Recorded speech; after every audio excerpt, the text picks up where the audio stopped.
Ayan po yung ating standee o sinasabi nating stand offline loading 4-in-1 machine. So retest po natin siya no, kasi gusto ni ma'am to bago po deliver yung okay na po yung machine. Okay, so 09 10 18 90 730.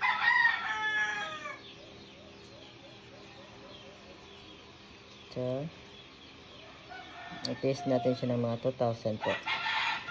So, ayan. Hulugan natin. 1,000. Okay.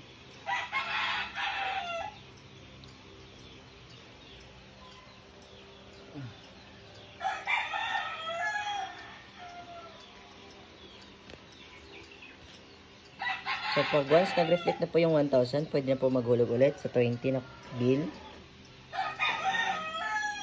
Balik rin lang po. Or, make sure na hindi folded as it says, do not fold bill. So, yan, kinain na yung 20. So, naging 1,020. So, 50 man tayo.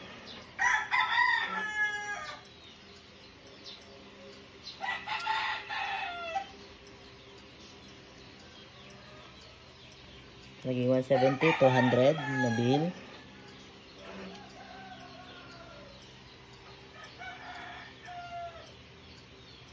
So, 100 po.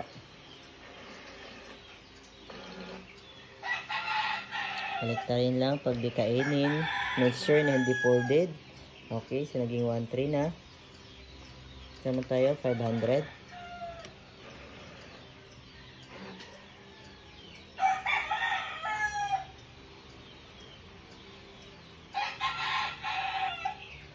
So, maging 1,870. So, may kulang pa ako.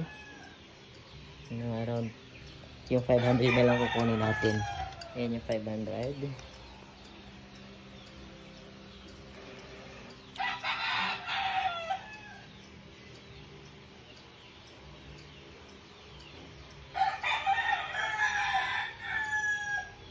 So, ayan. Processing transaction. So, ibig sabihin po niyan, tinatanggap na po niya yung payment.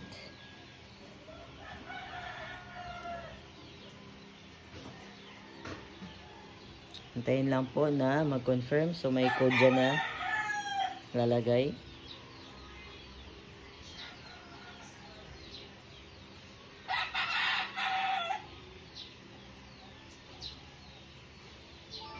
Ayun. So, successfully. So, may balance na 340 kasi sobra yung hinulog natin. Ayan po. Okay. So, good to go na siya. Maraming salamat.